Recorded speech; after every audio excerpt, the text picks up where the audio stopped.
itsura to, hindi marunong maglaba, magluto, mamalansya. Sa bahay ko, kahit trabaho ako, kaya-kaya kong gawin dito. Siguraduhin mong hindi ka magnanakaw, ha? Kung alam lang niya na ikaw ang apo niya. Baka mag-iba ang ihip ng ha. Anong dapat gawin sa kanya? Ang dapat sa mga magnanakaw, kinukulong.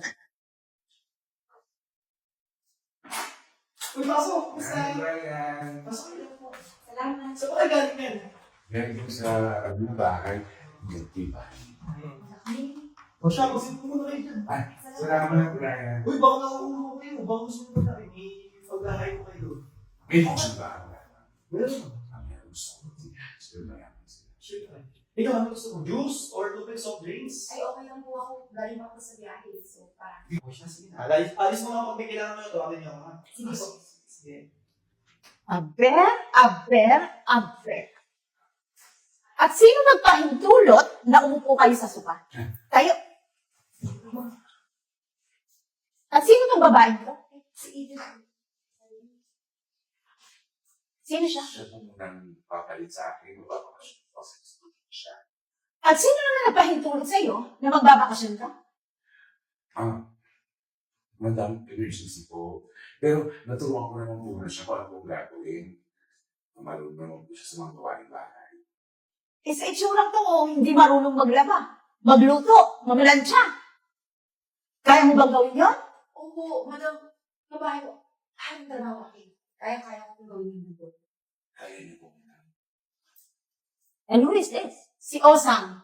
Nagpapaalam na magbabakasyon daw. Pinayagan mo ba? Tingnan mo nga naman. Mabaho na nga yung mukha mo. Pinalit mo, mas mabaho yung mukha. Saan mo ba napulot, no? Saang swami yan galing? Hindi po mabait po ito. Siguraduhin mo lang na magiging maayos ang gawain niya dito sa bahay.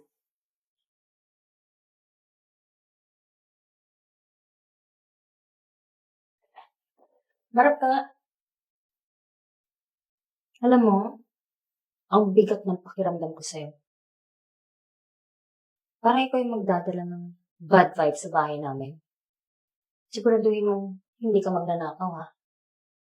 Kasi ang ginagawa namin sa mga magnanakaw, pinuputulan namin kamay. Ang tingin-tingin mo. Maghugas ka. Ito na ako, maghugas na ako. At saka, pakipulot. Ayusin mo yung trabaho mo dito, ha? Mahal ang binabayad namin sa'yo. Kaya, Bisa. Sira yung coach ko. Okay naman, gamitin ko muna sa'yo. Kasi meron akong dinner with my director. go ahead. Ano pala? Sino to? Bago? Patulong? Yes, bagong mabaho. Ano pala pangalan mo? Eden po. Excuse me. Hindi ka pwedeng makipag-usap ni isa sa mga amo mo. Okay? Opo. Baka landiin mo yung pinsan ko. Go ahead, pinsan. Eden, pagpasensya mo yung pizza ko. Kaya mo, ganyan ang talaga sa restaurant. Sa mga susunod na araw, nagiging okay din. Sige po. Siya mga anak, kasi may dealer ako. Salamat. Mang, Kamusta ka? Diyan ka pala. Oo. Naghugas ako sa kusina eh. Okay naman ako. Ikaw. Okay lang din. Wow, parang sesiya mo naman. Bakit ko ganyan? Kunti lang. Bakit? May tanong ako. Ano? Sino yung lalaking chinito? Bakit? Tatanong lang ni. Crush mo, no? Hindi. Si Chris. Chris. Bakit? Hindi, mabait lang siya. Kasi kung hindi siya pumasok dun sa kusina, siguro nasaktan ako ni Madam Aya. Ano to? Oo. Tsaka nakakatakot si Madam Aya. Parang kumakain ng tao. Hoy! Ay! Kabago-bago mo, nakikichismis ka na agad. At ikaw, Osang, ano ginagawa mo dito? Madam, kasi hinintay ko po yung ticket ko. Dito ba kayo nakaupo sa mesa namin? Ano ka, nagpipiling mayaman? Wala, sige po. Ano? Sorry po, madam. Sinasayang yung oras. Maglinis ka! Sorry po, pupunta na po. Kakapakot naman yun. Parang hindi naman tayo pwede magpahinga dito kahit konti. Ewan ko ba dyan? Oh, kailangan ko itong matapos. May meeting si Sir Chris. Uy, Eden, Oh, may sasabihin ako sa'yo. bakit? Ano? Kasi bumili kami ng pabango ni Sir. Oh, Eh, tapos? may papaamoy sana ako sa'yo. Amoy mo ako mabango. Branded ba yan? Oo, made in Japan to. Gawang Europe. Hey, Amoy mo. for sure. Oo, ayan o. Pag ito nalaman ni Mamang na, naku, kabago-bago, akala pa naglalandi ako. Hindi naman, syempre, ikaw naman, hindi ka mo mabiro. Sobrang seryoso mo masyado dyan. Eh, alangan, may meeting si Sir Chris, kailangan Oo tapusin nga, to. alam ko nga, inantay ko nga siya eh. O, di ba? Mm. Tapos nandyan ka? Malis ka nga dyan. Kung ka baka makita tayo na nag-chismis. O siya, sige na. Sige, punta ka na doon. Brian, Hi, sir. Ay, good morning, sir. Morning. na-ready mo na ba yung kotse ko? Oh. Ayos mo na rin?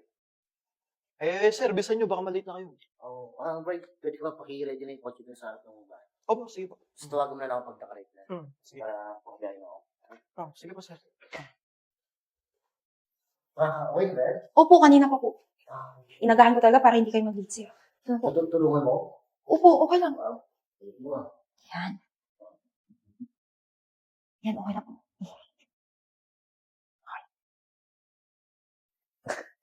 Bait mo Ay. naman. Sige po, ingat po kayo ha. Diyan na ako. Sabi mo si Brian, magmaneho ng okay. Okay. Sige na.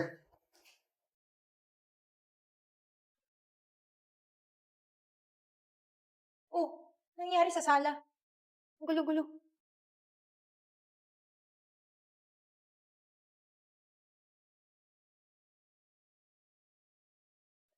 Ano yan?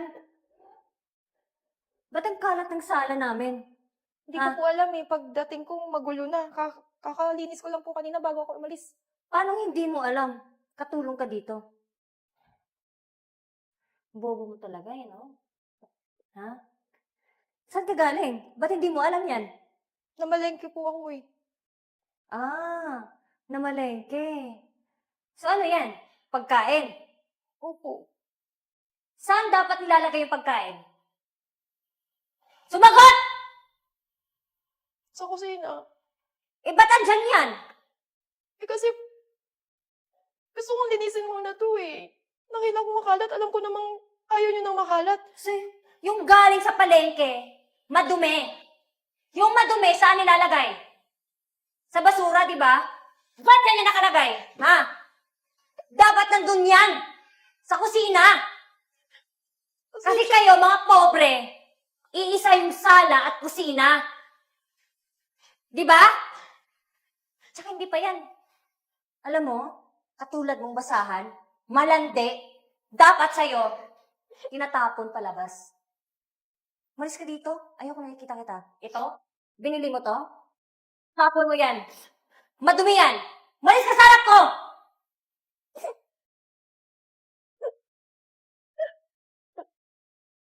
Dinudumihan mo yung bahay ko? Tanga-tanga.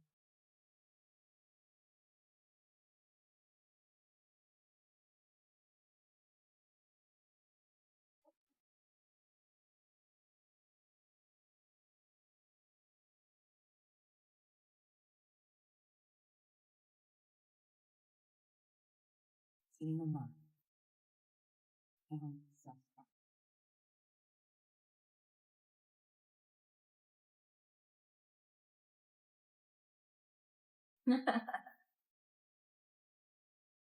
Oo, pa naman. Mapapaalis lang, wala sa oras.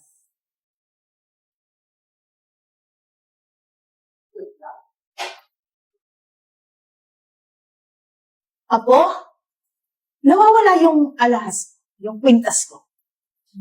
Ang tagal-tagal na natin dito sa bahay na to, kahit kailan hindi nawala ng gamit dito. And then, Eden! Dito na po. Halika nga, dito ka. Nawawala yung kwintas ko. Kinuha mo ba? Hindi ko po alam yun. Eh, sino kukuha? Hindi ko po alam. Hindi po ako magnanakaw kahit mahirap kami. Hindi daw magnanakaw kahit mahirap. Let me ask you. Di ba sa'yo yan? Wallet mo yan, di ba? Opo. Bakit napunta yan dito? Kasi naglilinis ako kanina, nilapag ko dyan, nakalimutan ko kukunin ulit. May pera ka ba? Oh my God. Oh. Bakit nasa wallet mo to? Hindi po ako naglagay niyan. Sino maglalagay ako? Hindi ko po alam. Ikaw talaga? Nagsisinungaling ka pa! Hindi po ako nagsisinungaling. Nagsasabi ako ng totoo. Sabi ko na nga eh. I told you already, Grandma. Yung pinasok ni Osang dito, magnanakaw. Hindi yan totoo. Parang hindi ba to? Nakita yan sa wallet mo mismo. Di ba wallet mo to? Ha? Alam mo ba kung gaano ka mahal to? Anong dapat gawin sa kanya? Ang dapat sa mga magnanakaw, kinukulong at pinaparusahan. Di ba? Huwag mo kami iyakan. Huwag mo kami kartihan. Walang Grandma. Umiiyak lang yan para maawa tayo. So what we should do sa mga ganitong klaseng magnanakaw? Ha? Anong gagawin natin dyan? Dapat dito, hindi nagtatagal dito sa ating bahay. Ano ginagawa nyo? Can you please stop it? Ano ba ang magkakaroon tao? Ha? Hindi pa may pera tayo, kanya kayo tumuli sa mga kapwa nyo. Nagnakaw yan! Kaya, kapatid mo yan. Dahil yun. Kung alam lang niya na ikaw ang apo niya. Baka mag-iba ang ihip ng hangin. Kaya nga gusto ko na makita si tatay eh. Kung posible ngayon, bakit hindi? Eh, wala naman siya dito. Nasaan ba siya? Sa Amerika. Di ba matagal ka na nagtatrabaho dito? So, kilatis mo na si daddy. So, ano ba yung pakikisama niya din dito sa mga tao? Ay, naku, mabait yun. Mabuting tao yun. Kaya nga nakita kita eh. Parang ganang loob ko sa'yo kasi parang nakikita ko yung tatay mo sa katauhan mo. Ang layo-layo nila sa nanay niya at sa kapatid mo.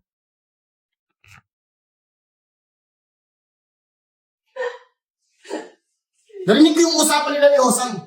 Kaya siya pumasok dito bilang katulong para makilala niya yung tatay niyo. Para makita niya. Makasama. Ano ba nagsasabi mo? Kapatid ko yan? Kapatid mo siya, ayaw. Oo. Kaya pwede ba? Paano nangyari yun? Sige nito. Kaya pwede ba, Lola? Hindi niya to. Hindi totoo yung sinasabi mo. Totoo ang sinasabi niya. Paano mo mapapatunayan na totoo ang sinasabi niya? Kapatid ko ang nanay niya. Nakita ko lahat. Ang paghihirap ng kapatid ko para lang mailuwal si Eden. Excuse me, please! Ano ba nagsasabi mo? Kapatid ko to? Itong basahan na to? Wait! Paano nangyari yun? Oo. Isang sama niyo. Ang lalaking pinakamamahal ng kapatid ko. Huwag mong sasabihin. Iisa talagang tatay namin dito. Mayaman ang daddy ko. At hindi papatol sa isang katulong na katulad niyan. Ay, ano ba? Hindi ka matitigil. Huwag mo akong sisigawan, Gus. Itong papanigan mo, ha? Anak ng katulong yan. Kapatid mo yan. At yung respeto mo. Please! Wala akong kapatid ng isang anak ng katulong na malandi! Kaya naman pala, nandito ka ngayon. Pwede ba, Lola? Tumigil na kayo. Itrato niyo ng tama si Eden. Bahala nga kayo dyan. Teka lang. Hindi. Okay ka lang ba?